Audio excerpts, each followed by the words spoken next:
Paula, os 4 finalistas do Prêmio São Paulo ganhou um Prêmio São Paulo, ela tem que dar esta receita para nós. Ah, mas eu tenho certeza que estará. Você quer apostar comigo? Vocês estão vendo, hein? Um jantar. Um jantar que ele estará finalista do Prêmio São Paulo de novo. E, por fim, não menos importante, Tiago Velasco nasceu em 1980 no Rio de Janeiro.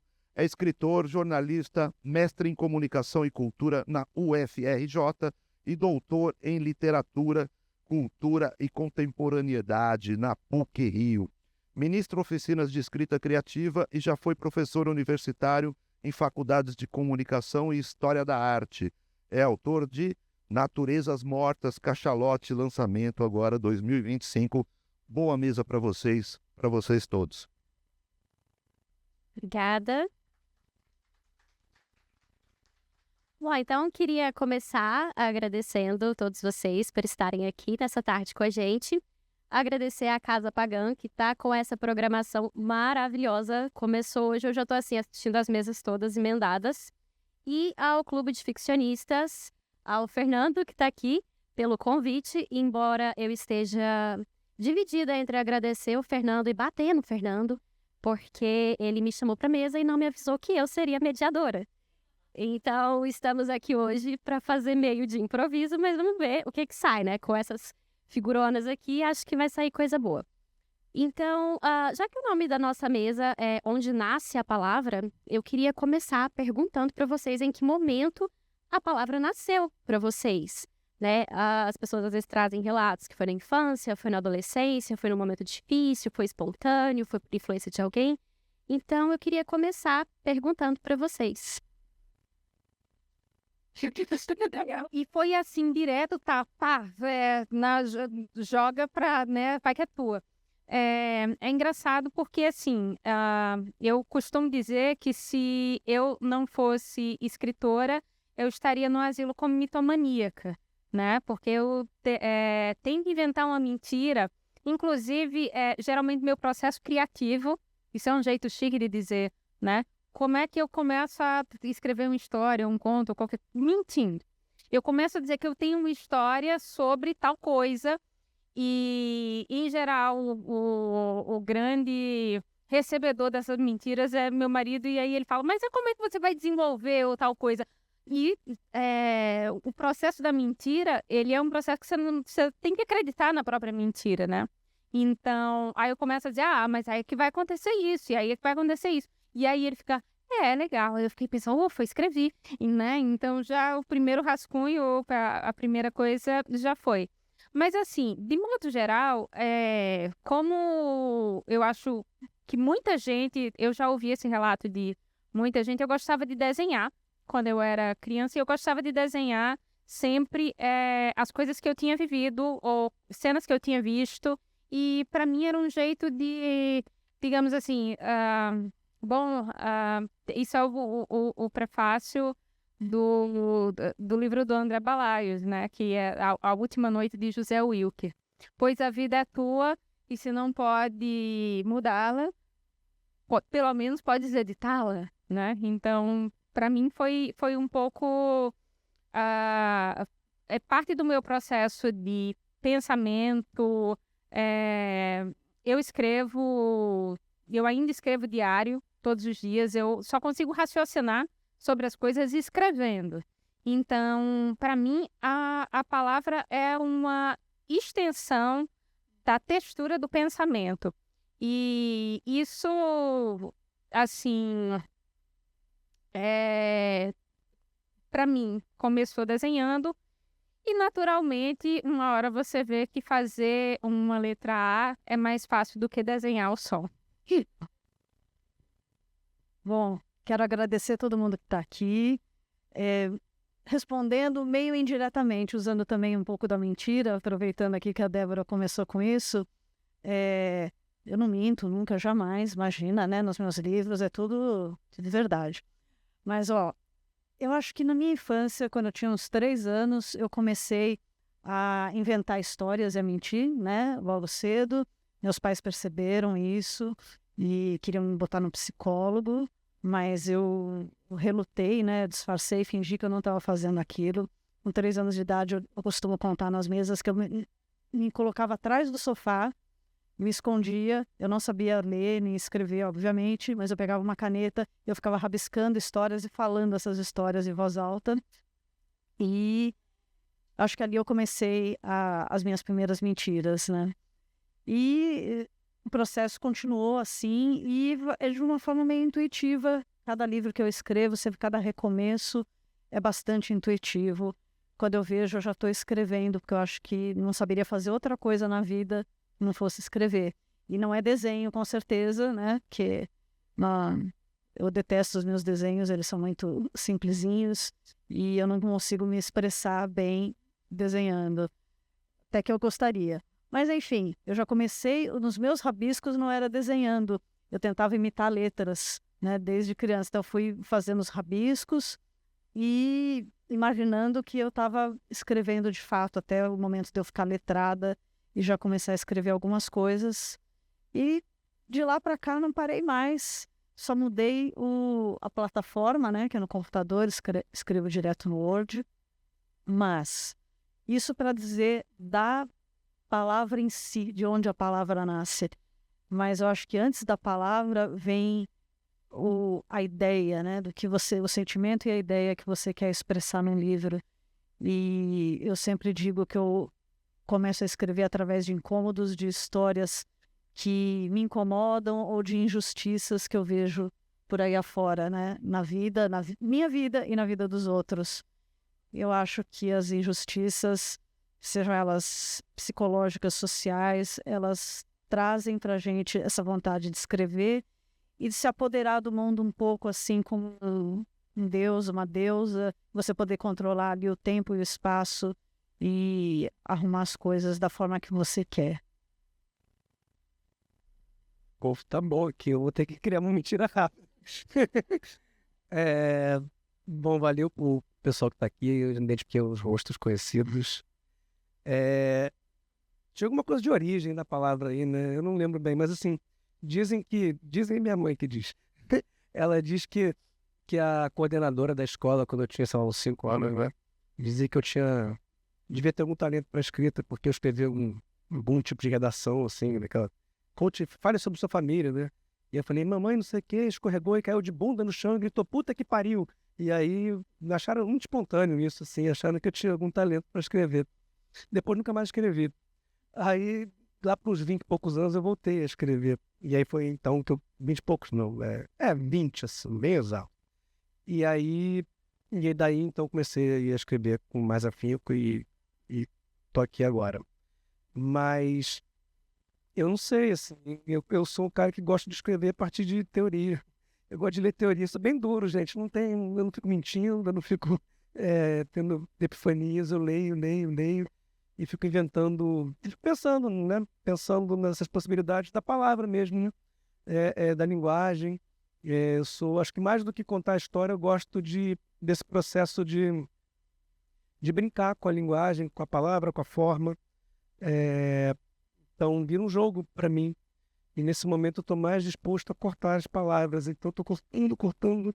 Meu sonho é não virar o Dalton, porra. Virar o Dalton é sonho, acho que de todo mundo. Mas seguindo o projeto, vamos seguir o projeto. Vamos ser um sub-Dalton. Já está de bom tamanho. Bom, eu queria me aprofundar um pouco nesse tema. Vocês comentaram, né, assim, eu começo pela ideia, eu começo pela teoria, pela leitura. Mas, assim, existe uma pergunta que é clássica para escritores. Eu sei que todos nós estamos cansados de respondê-la, mas os leitores estão sempre interessados, porque eu costumo dizer que, assim, numa mesa de 4 autores vai ter 5 respostas para essa pergunta. Mas como é o seu processo criativo no dia a dia, né? Assim, você é mais metódico ou deixa a coisa vir de maneira mais espontânea? Se você tem um horário fixo ou não, eu escrevo por 1 ano, fico 1 ano sem escrever. Como é que é esse dia a dia do escritor para vocês? Começa comigo, estou com o microfone? Tá. Eu procrastino. Eu não escrevo, gente. Eu escrevo muito na cabeça, tô que nem a Débora, fico, né, cria minhas histórias, cria minhas coisas na cabeça, mas daí botar no papel demora muito. Mas um tanto disso é porque eu trabalho muito e contexto, né? Eu edito, faço leitura crítica, trabalho em editora, faço revisão, dou aula em oficina. Então, o tempo todo eu estou lendo e editando e mexendo no texto dos outros, que faz com que sobre muito pouco tempo para minha escrita. Mas eu procuro fazer essa edição de uma forma criativa também, assim. Ou seja, nesse processo de edição eu estou pensando em estilo, pensando em história, pensando em enredos e pensando em possibilidades, pensando o que eu poderia fazer se fosse eu, o meu texto, naqueles textos dos outros, né? Seja ajudando eles enfim, a dar possibilidades, coisas e tal, mas isso tudo, acho que de alguma forma alimenta o meu processo. Mas escrever, de fato, botar meus textos para rodar é algo um pouco raro. Eu escrevo pouco, com pouca frequência, na real.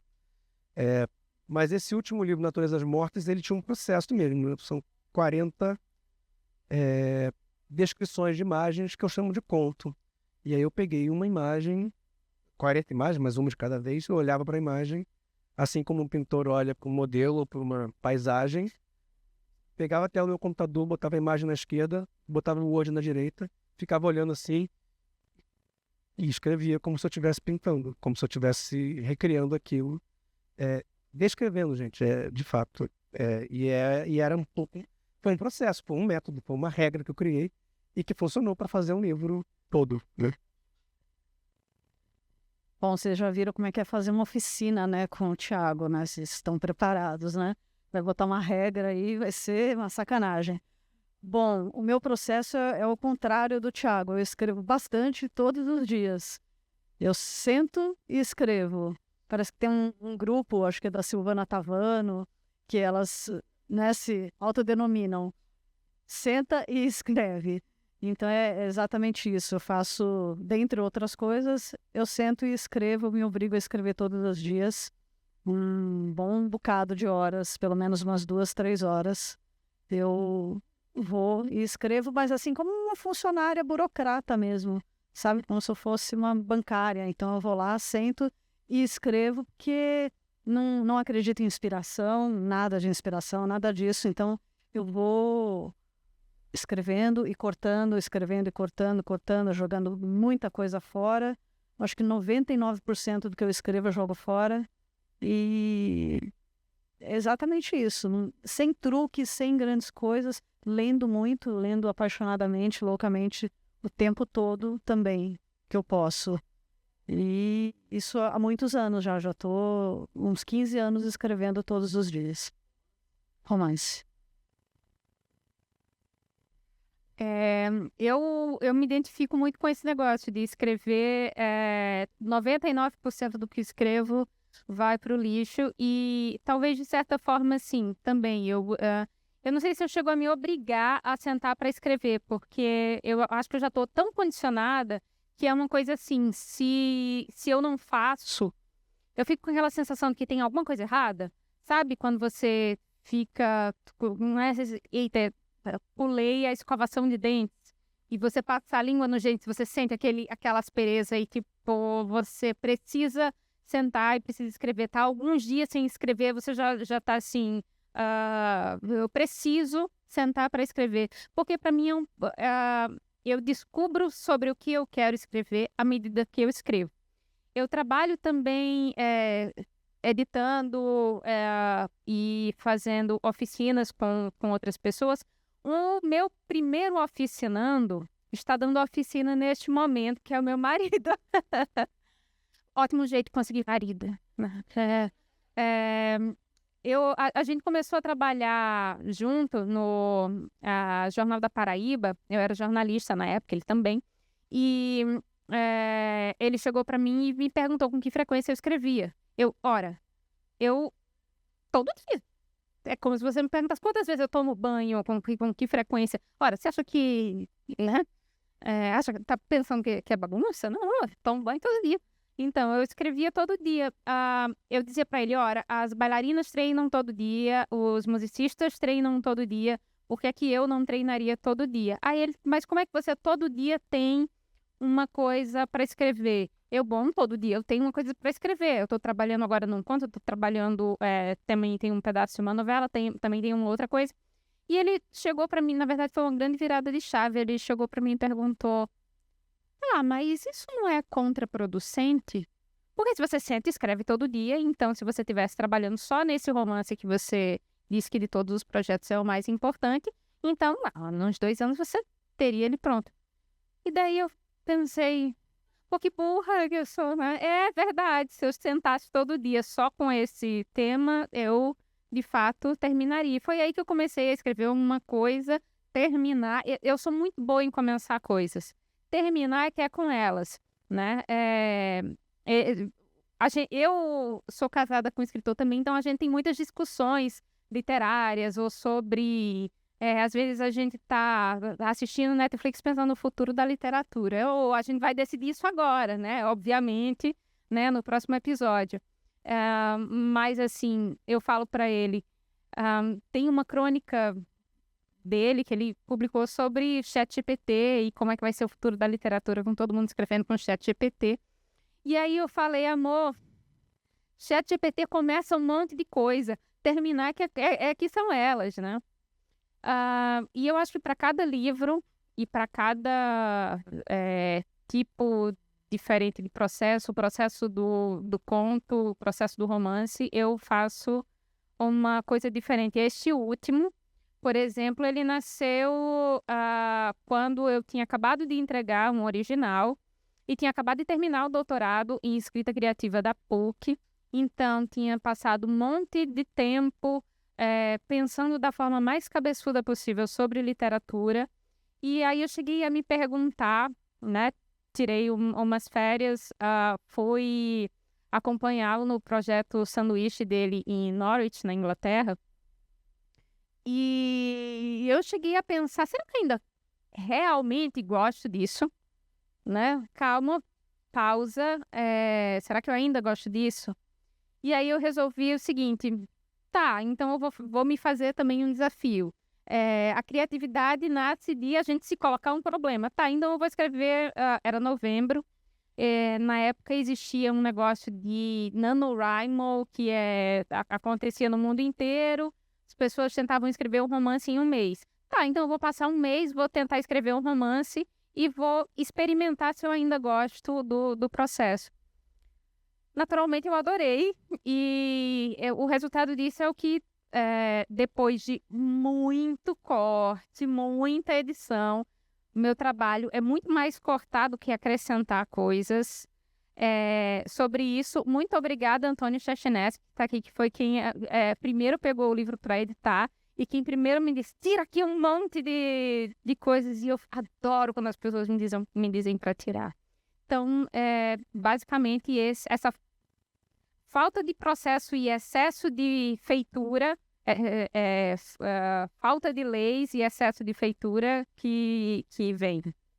Gente, eu falo mais que a mulher da cobra, desculpa. Viu? Eu disse que cada um tem um processo. E eu acabei de ser lembrada que eu também sou escritora, então eu vou responder as minhas próprias perguntas também, o que me ajuda, né? Porque eu estou escrevendo as perguntas aqui, então já vou escrever aquilo que eu sei responder.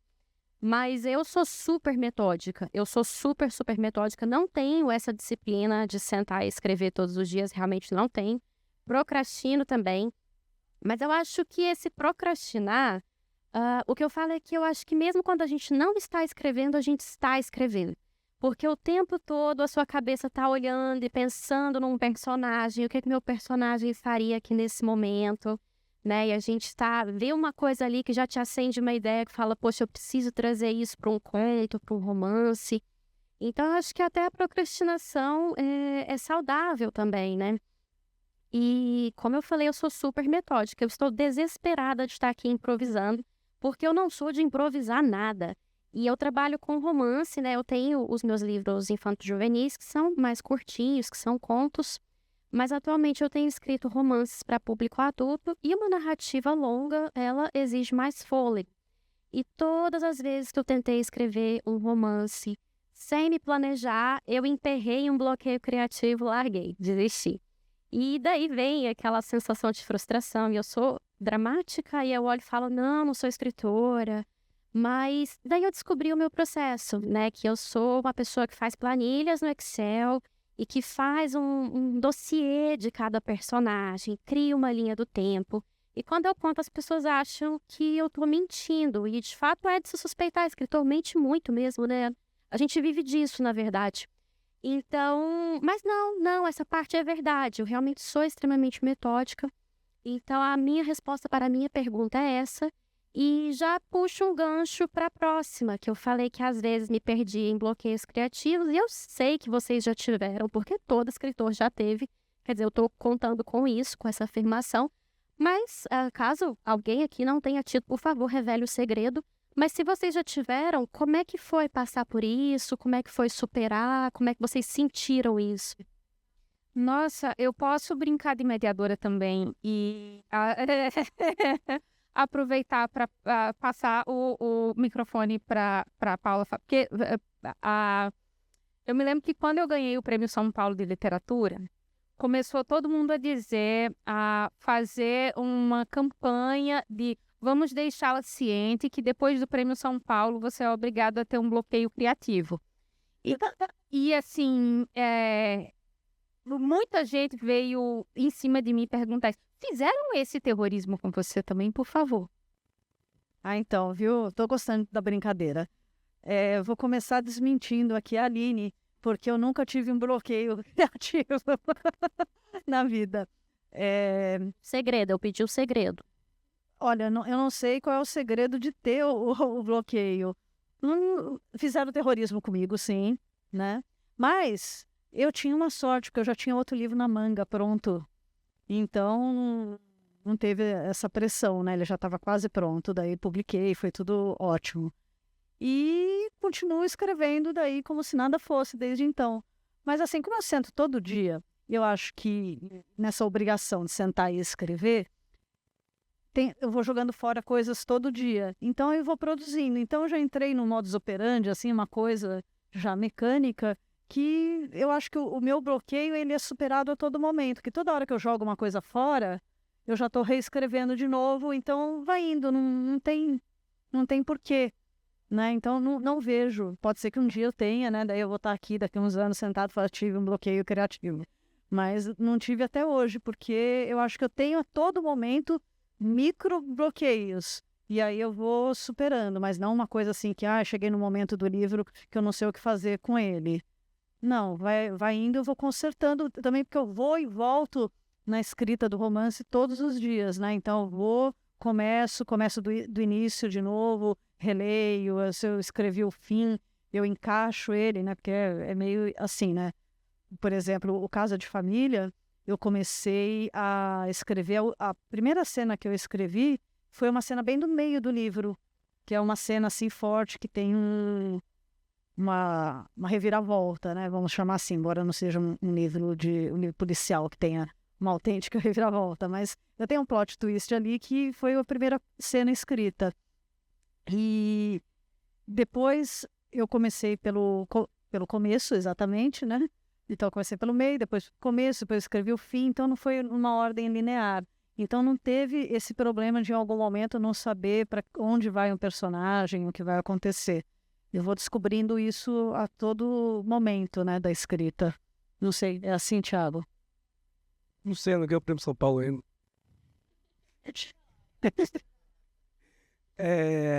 Cara, então... Acho que só me falta isso, porque o bloqueio já... Não, Não me deixou sozinho. não é... Mas a questão é que como eu não me pressiono muito. Como eu não me pressiono a escrever todo dia, eu não tenho... Eu brinco o seguinte, né? Eu não ganho dinheiro com esse negócio, né? Então eu escrevo quando eu quero. Então eu deixo a parada amadurecer na cabeça, ficar amadurecendo. E aí quando o negócio tá bem forçando pra sair assim, aí eu escrevo. E quando eu começo a fazer isso, cara, aí eu não paro, vai no fluxo mesmo. Mas nesse período que eu posso ficar um tempão sem escrever um projeto literário, né? Posso fazer outros textos assim. Eu não costumo me pressionar de modo que eu não percebo um bloqueio criativo, entendeu? Se eu estivesse tentando escrever e não conseguisse, talvez eu entendesse como bloqueio. Eu só estou entendendo como parte normal da vida.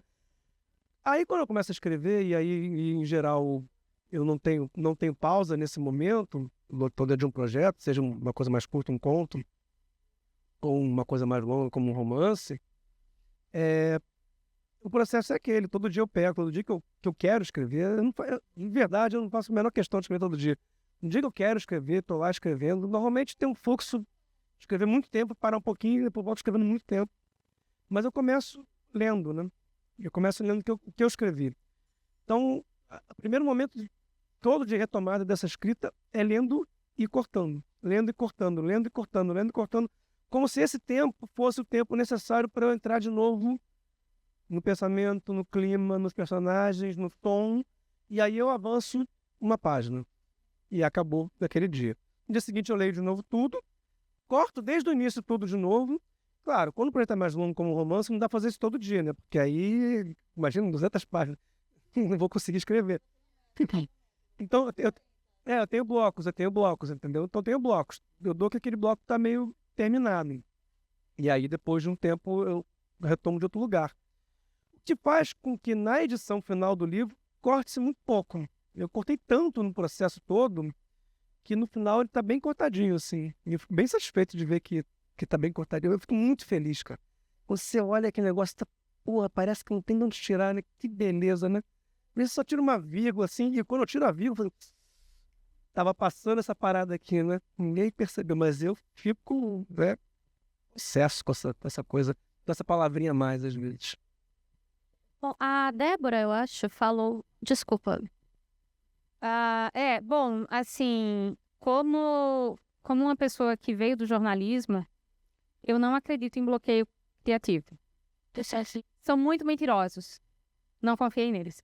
Então, assim, eu acho que nisso eu sou bastante parecida com a Paula. Eu escrevo para descobrir o que é que vai acontecer. Para quem vê de fora, o meu processo de escrever e de como não me bloquear parece uma coisa assim muito arrumada, talvez, mas, por exemplo, invejo quem sabe fazer planilhas no Excel, porque eu parto da forma mais rudimentar de todas, que é a que deixa os escritores mais parecidos com psicopatas, que é escrever na parede. Eu cobri, assim, a parede do meu quarto com aquele adesivo vinílico de parede, eu vou escrevendo assim. E eu tenho meio que, meu Deus, se eu fizesse isso de voltar e editar, eu não terminaria nunca. Isso é coisa que quem consegue fazer conta de cabeça. Você faz, né? Olha, tá vendo? Eu tô começando a me interessar pela área das neurociências. Eu não faço conta nenhuma de cabeça. Eu, se perguntar assim de cabeça, eu muito raramente vou conseguir dar conta de uma coisa muito grande. Então, eu tenho que escrever a história inteira. E aí ela vai, meu Deus, vai que parece uma picanha, assim, uma gordura, né, toda. E se eu parar, é um pouco como o processo de correr longa distância. Se você acelerar demais antes da hora, você vai estar queimando um combustível que você não devia queimar antes da chegada. Segundo, se você parar para... não, aqui tem uma canseira, eu vou parar um pouquinho, já era. Seus músculos não vão mais responder, não vão mais querer correr aquele trecho todo. Então, eu faço notas para mim mesma. Eu comecei a fazer do mesmo jeito que eu fazia no jornal. Aliás, o jeito como um jornal funciona. Gente, desculpa, eu falo mais que a mulher da cobra. Toda vez que chega um produtor de jornalismo no jornal, ele está rendendo a pessoa que veio antes. E quando ele sair, quando der a hora dele bater o cartão e sair, ele vai ter que entregar para outro jornalista que vai pegar a coisa do jeito que está e, tendo a informação de tudo que já se passou, ele vai ter que dar andamento a partir dali. Eu faço mais ou menos isso. Eu sempre deixo para mim eu tenho um diário. Se eu tiver envolvida num projeto, eu tenho um diário que eu deixo umas 3 linhas e a última coisa que eu fiz, a próxima que eu vou fazer. Se eu for rascunhar alguma coisa, outra, comecei a fazer primeiros rascunhos, o máximo possível. Isso é muito antiprogresso, mas no papel e caneta. Eu sou fã de papel e caneta, cadernos, né? Eu não sou a única. Podem ver, vejam esse espécime, né? Então, para mim, é um pouco assim. Eu nunca tive bloqueio criativo porque não sei, eu acho que eu não sou chique o suficiente para ter bloqueio criativo. Não é chique, não. É desesperador. Mas é tão bonito, assim, poxa, um bloqueio criativo. Ele é criativo, danado do bloqueio, né? Então, assim, eu quando tenho um bloqueio é só, tipo, poxa, rinite, não tô conseguindo... Bom, a Débora falou algo agora há pouco que eu achei interessante, que a bailarina, né, ela tá ali ensaiando todo dia, o músico tá ali ensaiando todo dia. E eu sempre pensei nisso, assim, porque que existem faculdades de artes cênicas, de dança, de música, e só muito recentemente a gente começou a pensar em ensinar a escrever, né? Em trazer isso para o ambiente escolar, para o ambiente acadêmico. E até estava trocando uma ideia com o Thiago aqui antes, né? Tá em função do trabalho dele com as oficinas, mas... acho que foi Paula que falou que não acredita em inspiração. Foi, né? Eu também não. Eu nem gosto de falar disso, de inspiração, porque eu acho que às vezes as pessoas ficam confiando demais na inspiração e deixam de confiar em si mesmo e fica esperando vir uma ideia do nada e essa ideia não vem, isso gera uma frustração. Até por isso, né, eu fui desenvolvendo meus métodos. Mas eu gosto da ideia de vocação. Vocação vem de vocare, de chamar. Então, eu acho que esse chamado, ele existe, né? E de a gente sentir isso que você falou, dessa coisa de se eu não fizer isso hoje, vai ser como se eu não tivesse escovado os dentes. Até o Rio que fala disso no Cartas a um Jovem Poeta, né? Que se você não sente a necessidade de escrever, talvez seja melhor você fazer outra coisa. Então, eu comecei a pergunta, me perdi. Mas eu queria ouvir de vocês o que vocês acham a respeito desse aprender a escrever, né? Como a gente traz isso, se isso funciona, porque ainda existe, aparentemente, uma ideia, assim, de que se eu entrar numa oficina, minha escrita vai ficar engessada. Se eu fizer um curso, eu vou perder a espontaneidade, eu vou perder o meu estilo. Como é que vocês enxergam esse cenário?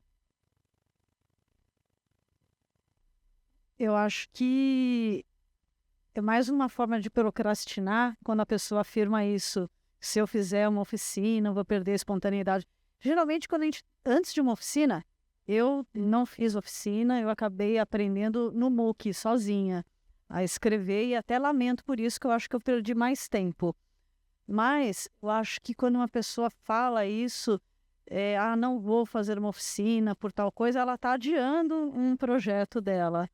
E é uma forma de procrastinar. E também, qual espontaneidade de fato será que ela tem, né? Qual será o gênio criativo que ela tem que vai ser bloqueado? Geralmente, quando a gente fala isso, a gente não tem nada, a gente ainda está cru, nem começou a treinar, não começou a fazer nada, e a gente está se colocando num ponto muito alto que a oficina vai tirar. Não, a oficina vai dar para a pessoa, que geralmente a gente começa a escrever, tirando alguns gênios, a gente começa a escrever muito mal. Escreve mal, umas coisas horrorosas a gente escreve. Então, a oficina vai nos mostrar que a gente está escrevendo besteira, está escrevendo coisa clichê, está escrevendo coisas horríveis. Então, não vai tirar a espontaneidade. Às vezes, essa espontaneidade é uma falácia, simplesmente. É bom, é muito bom tirar a espontaneidade, justamente. Então, eu acho que o principal para um escritor, quem quer se formar nisso, é ter humildade. Eu acho que é a capacidade maior, é a faculdade maior que um escritor tem que ter, é humildade para aprender. E com ele mesmo, com os outros e com um professor de de escrita criativa. Pelo menos essa é a minha visão. Embora eu nunca tenha feito, mas assim, eu lamento, né? Quem sabe eu posso me inscrever agora.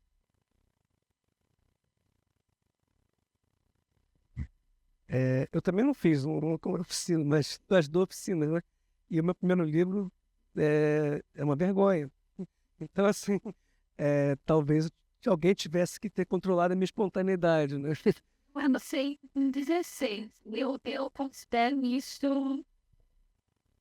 Gente, assim, quando estavam me apresentando, que falaram do meu primeiro livro de contos, ele foi lançado com 16, quando eu tinha 16 anos.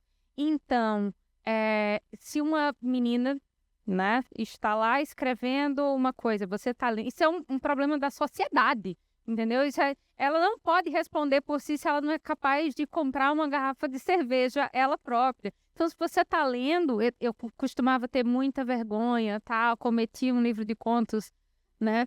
Então, depois que eu fiquei adulta, eu passei a agir em defesa da minha adolescente, né? Tipo, alguém tinha que ter cortado a espontaneidade desta menina, né?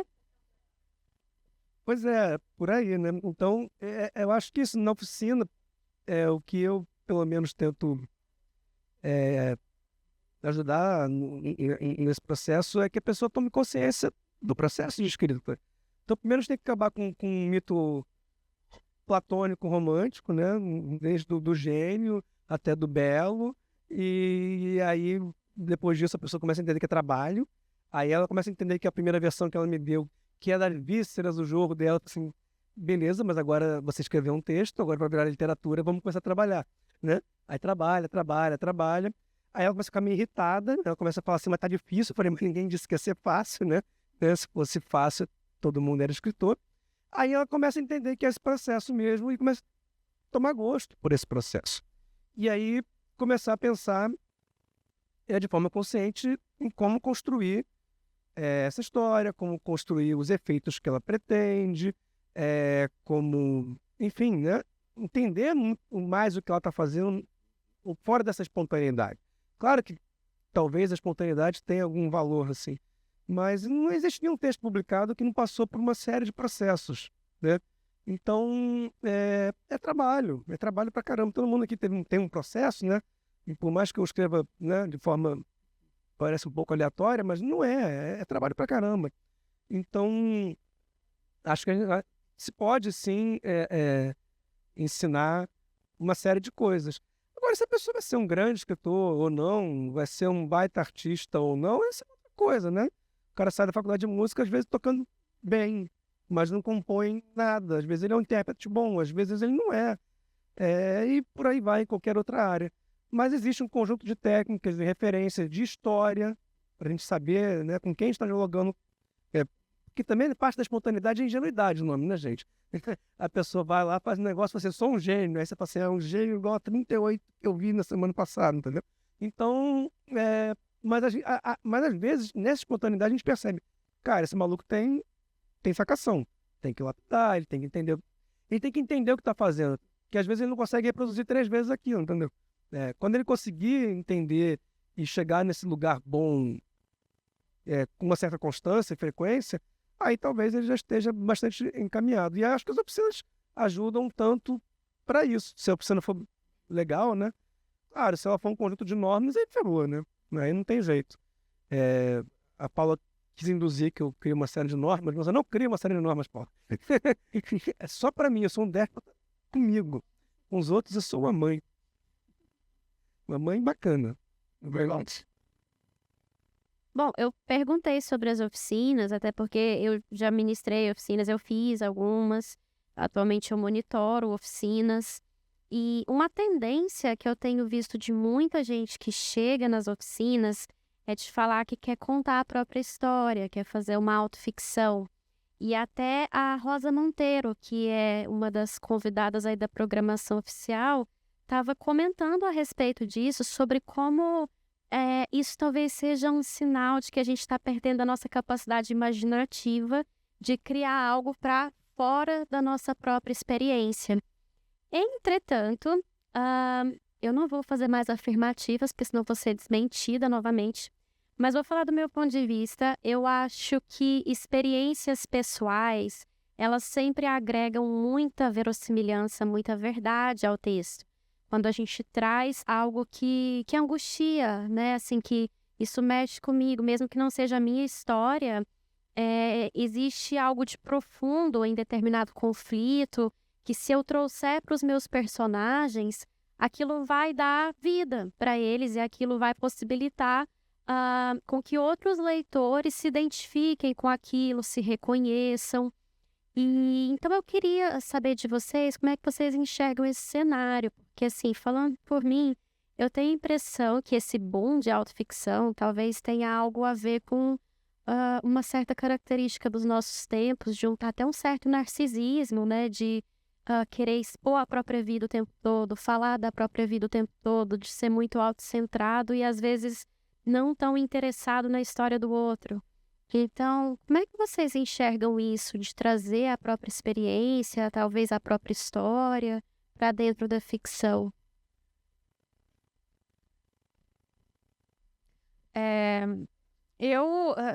Eu comecei a trabalhar com tutorias literárias porque eu percebia que às vezes, assim, às vezes eu lanço oficinas de escrita e eu gosto de... O primeiro texto de vocês vai ser uma carta devolvendo o prêmio Nobel, que vocês acham que já ganharam na cabeça de vocês. Eu sei que vocês acham que já ganharam, porque toda vez que a gente começa uma coisa, se a gente já começar, tipo, quando,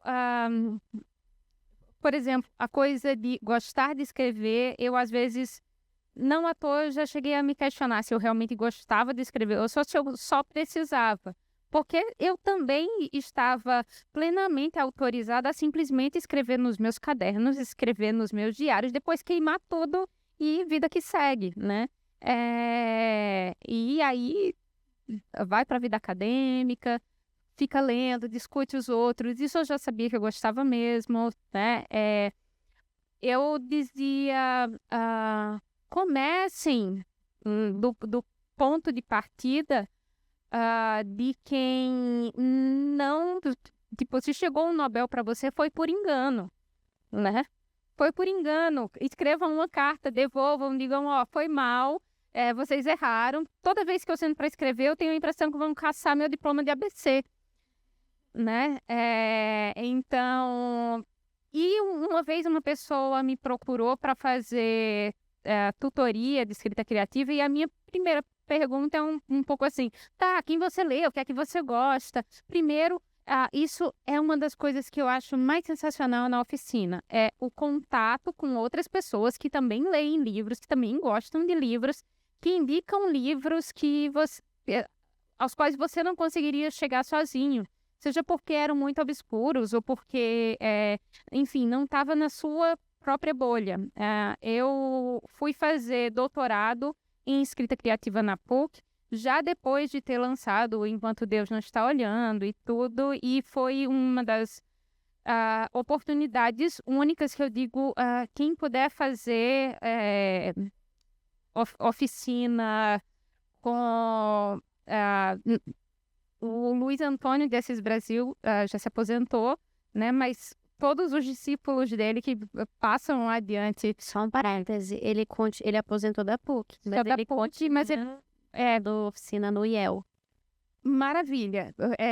É uma coisa, uma das grandes coisas que eu fiz da minha vida foi ter contato com a pessoa literária e que o Assis Brasil traz numa oficina. Então, voltando agora à história da pessoa que me procurou, eu perguntei o que é que você gosta de ler? Porque não é necessariamente um ponto de chegada, mas é como você localiza né, o que essa pessoa está querendo fazer. Ela fez, não, eu não leio nenhum livro, porque eu quero ser completamente original. E aí eu disse, tá, mas como é que você vai saber se é original se você não leu ainda para saber se tem?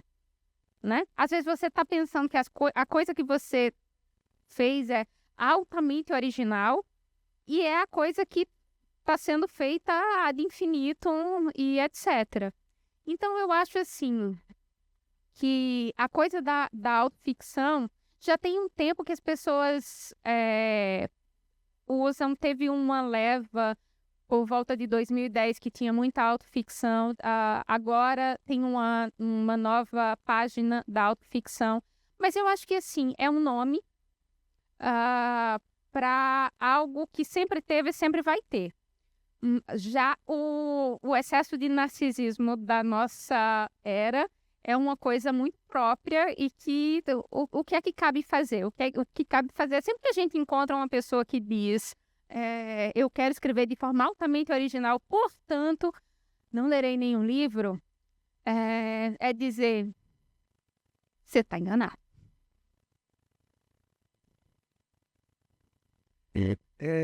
Bom, meu doutorado foi em autoficção, né? Não é bem assim, mas mais ou menos assim. Eu comecei em 2014, pegando essa leva de 2010, né?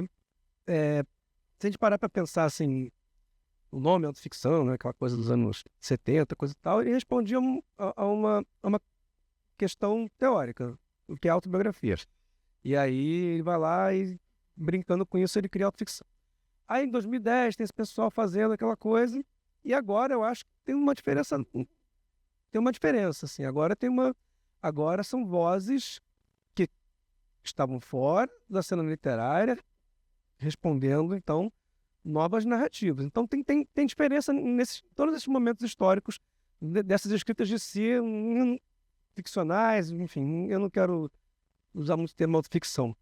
Mas, para mim, e sim, é sinal dos tempos de uma série de formas. Mas, para mim, o que importa isso tudo é que eu vou sempre chamar de ficção, tá? Ficção, aquilo que é construção narrativa, aquilo que é pensado dentro de uma lógica narrativa e foi transposta por um texto para ser veiculado. Ficção porque aquilo não coincide com a realidade vivida. É possível, em dois momentos diferentes, coisa e tal. Então, o que eu vou sempre estimular nessa pessoa que quer dizer que quer contar a própria vida é que ela não se atenha muito à própria vida, se atenha mais aos efeitos no texto, né? Ah, mas foi assim, ok, mas foda-se. Como é que isso vai ficar bom no texto? Como é que você quer contar essa história, quer que ela tenha essa pegada emocional?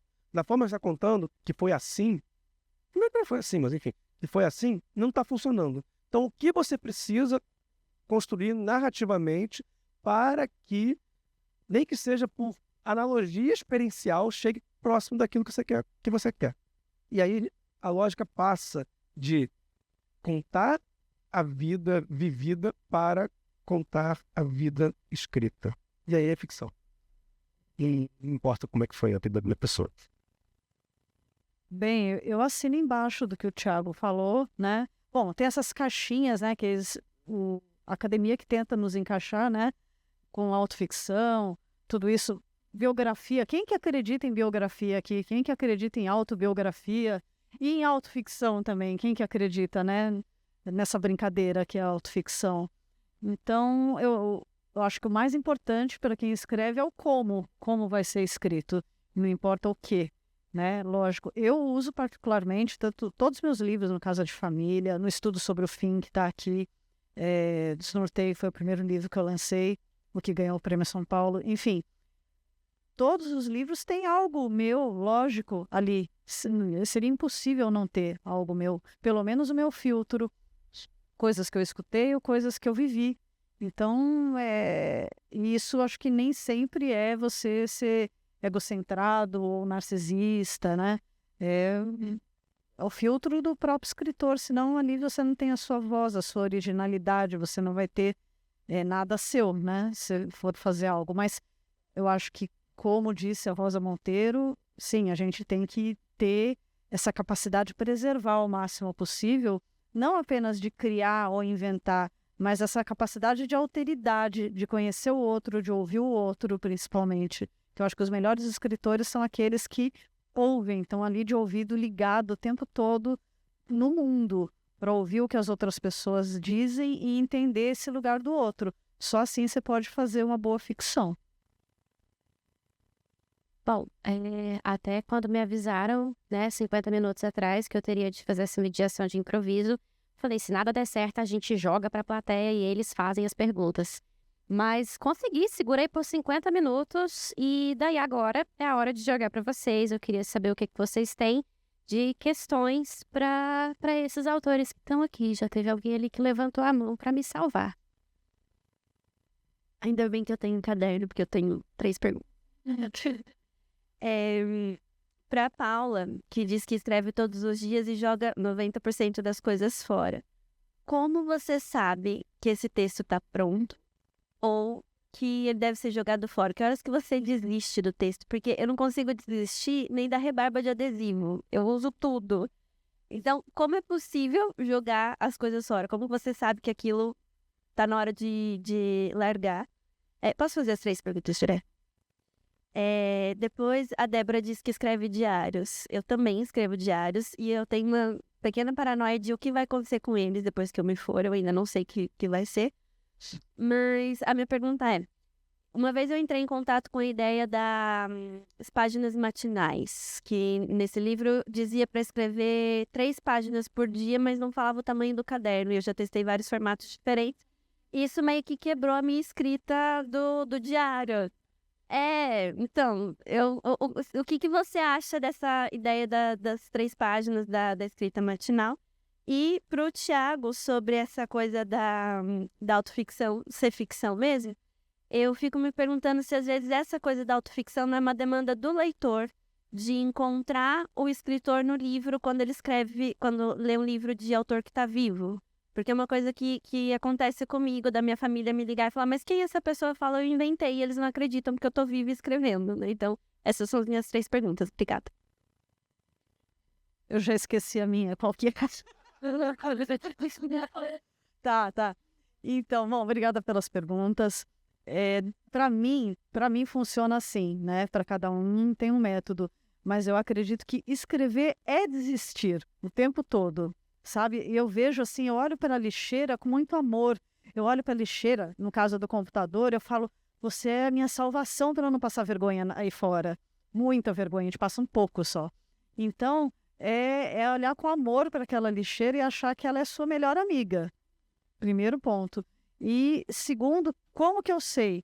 Foi fazendo isso todos os dias, lendo muito.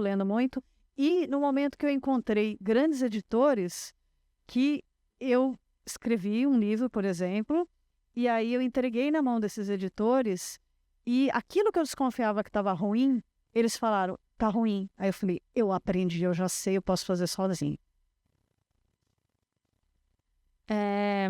Já com relação à coisa de escrever todo dia, eu também me identifiquei com essa coisa. Eu ficava pensando, não era tanto o que jogar fora, é o que jogar dentro, né? Porque de fato, essa coisa de você escrever todo dia faz você... É necessário que você escreva primeiro muita bobagem, só que em algum momento... E aí, enquanto você está escrevendo, e eu acho que isso é um dos grandes prazeres que nenhum teórico nunca vai dar conta, que é quando você... descobre o feliz casamento de um substantivo com um adjetivo e você está escrevendo, você está vendo e você sente que está funcionando, né? Então, eu sei que eu só vou chegar nesse ponto se eu tiver passado... eu já me falaram dessa coisa das páginas matinais. Eu não sei se... Eu acho que a conta... Eu hoje dou oficinas de escrita criativa para crianças do ensino fundamental. Então, a brincadeira... Você meio que faz uma brincadeira consigo mesma, que é... Você cria uma regra, e isso pode ser realmente qualquer regra. Alguém pode dizer, escreve 3 páginas. E aí... Claro, a gente querendo sair pela culatra, a gente diz, mas de que tamanho de caderno, né? Mas com que caligrafia não importa, 3 páginas. Do caderno que você quiser, do que você achar mais bonito. Então, por exemplo, para mim, eu tenho a regra do escrever por 30 minutos ininterruptos, sem parar a caneta logo quando eu vou começar, que é meio que assim, pronto, me livrei da responsabilidade de escrever, e se eu não quiser, eu não preciso mais, eu jogo isso aqui fora e tudo mais. É muito provável que durante o processo, enquanto você vai aquecendo, você vai gostando daquilo. Enquanto você vai aquecendo, você vai gostando daquilo. Você vai provando e vai tentando. Então, para mim, eu inventei essa regra de onde? Eu tirei do bolso para incentivar o meu marido a escrever. Eu sabia se funcionava ou se não, deixa eu te contar. Não. Eu só cheguei para ele e disse, pronto, agora a gente vai escrever por 30 minutos e ninguém vai parar. Para nada. E a mão. Toma essa caneta. Toma esse caderno. Bora. Cronômetro. Sabe o que foi a primeira coisa que eu escrevi? Eu não faço a menor ideia do que eu estou fazendo. E foi, né? Parou 30 minutos. E aí, surgiu alguma ideia? Poxa, bem enquanto eu estava no meio do... Não é que tem uma coisa que casa com aquilo e... É isso. É botar a máquina para rodar.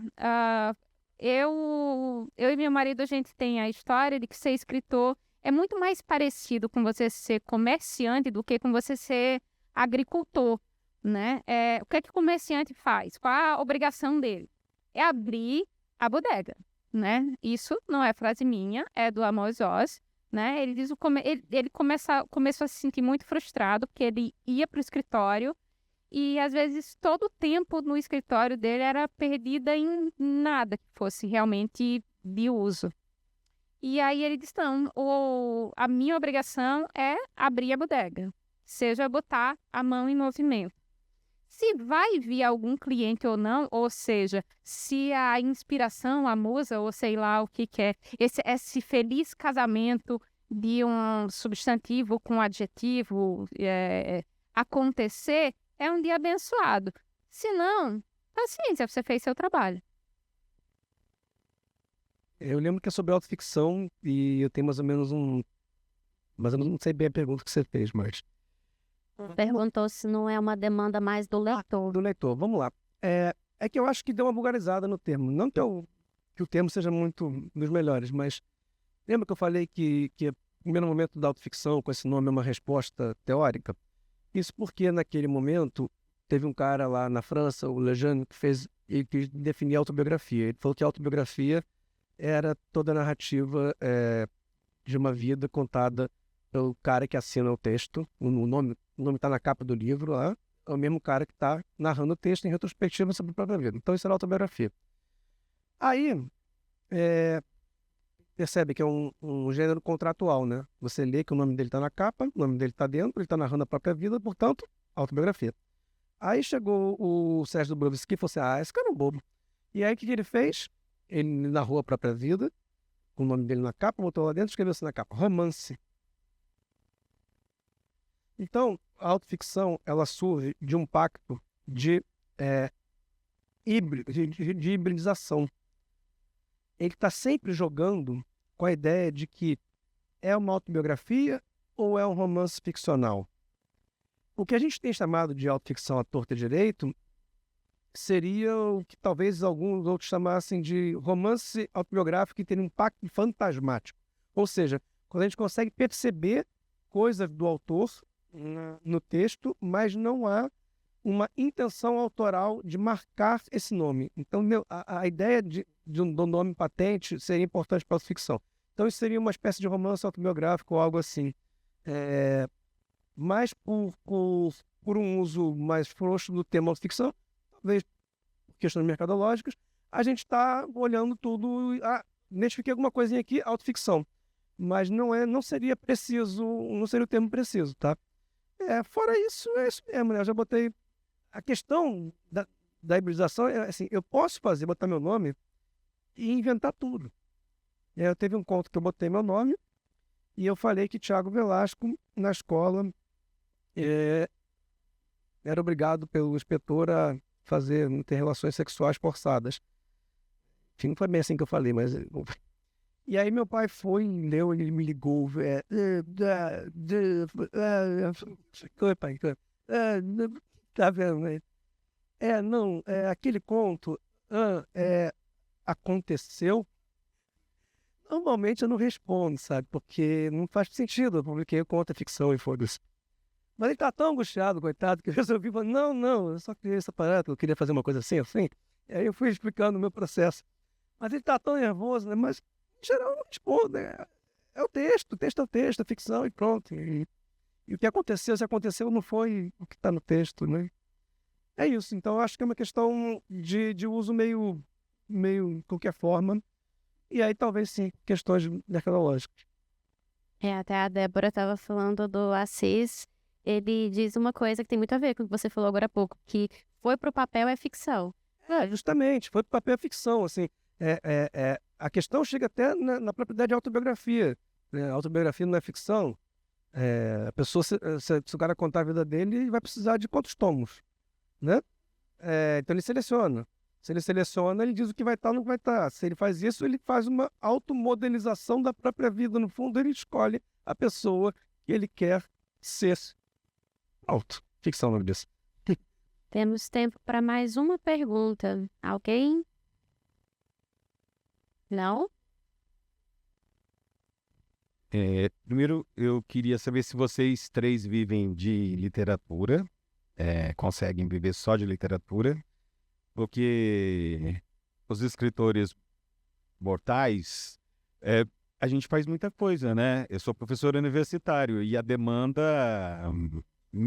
Enfim, eu consigo escrever uma crônica, um conto, às vezes, e poesia eu acho mais fácil, que eu acho que está mais na linha da inspiração. Né? Paro para escrever poesia. Mas o romance, eu tenho um romance lá que, sei lá, ele vai, ele volta, ele para, ele vem, ele vai, eu não preciso de tempo para escrever. E esse tempo eu não tenho.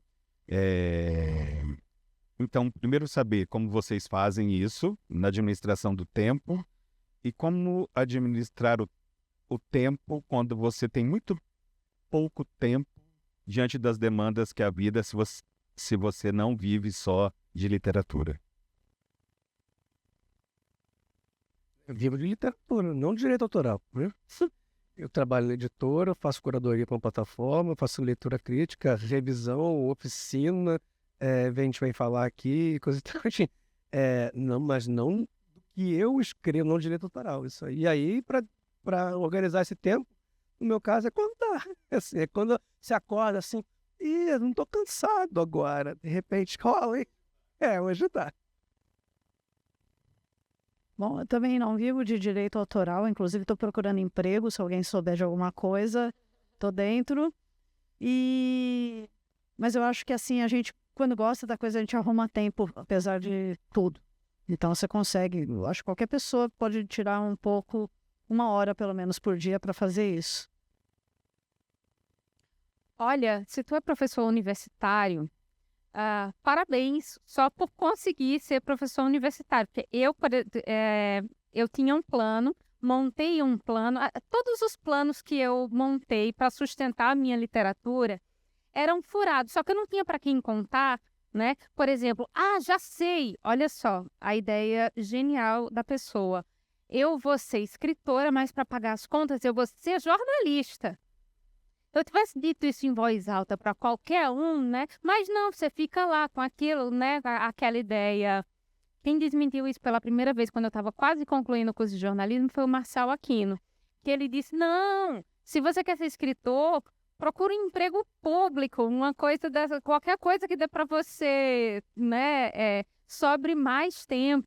Aí veio um amigo meu e falou, o que você precisa é da vida acadêmica. Porque na vida acadêmica você vai ter tempo para fazer as coisas que você gosta e tudo mais, né, e tal. Aí eu descobri que existe, na área de humanas, ele era das exatas, né, ele era engenharia elétrica e tudo mais, então você faz ali um artigo e ele já pontua absurdos no Lattes, né, porque tem o danado do Tamagotchi que você tem que ficar alimentando o Lattes, né? e ficar o tempo inteiro. Não, tem que ser artigo, tem que ser nível tal para publicar, para valer alguma coisa, e dar aula e preparar, né? O meu sogro, se ele fosse um super-herói, ele seria o super acadêmico. Ele era aquela pessoa que fala sobre como docência, extensão e pesquisa, né? Os três. Então, você quer dizer que nesse um emprego eu já tenho 3? Então, obviamente, isso não funcionou muito bem na questão de tempo. E então entra aquele quesito.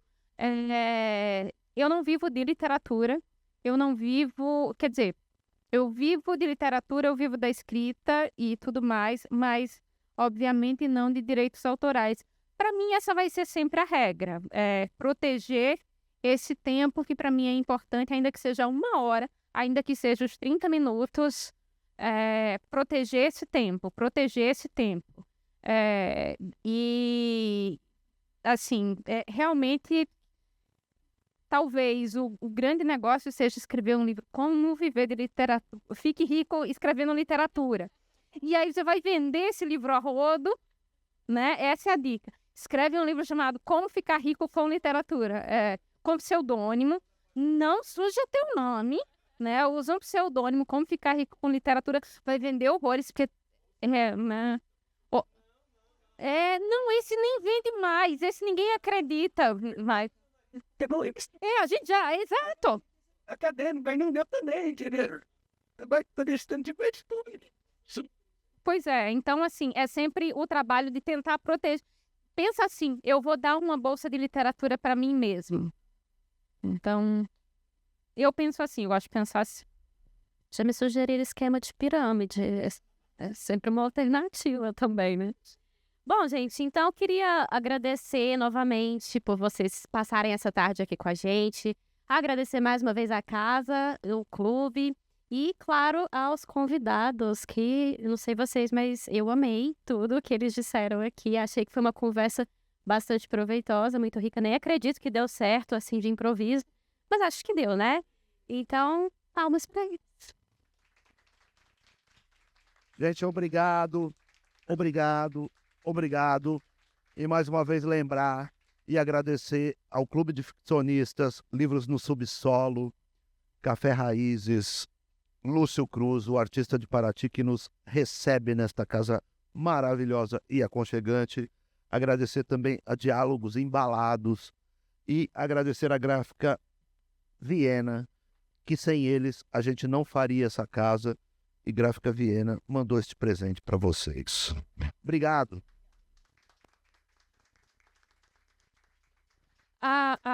Só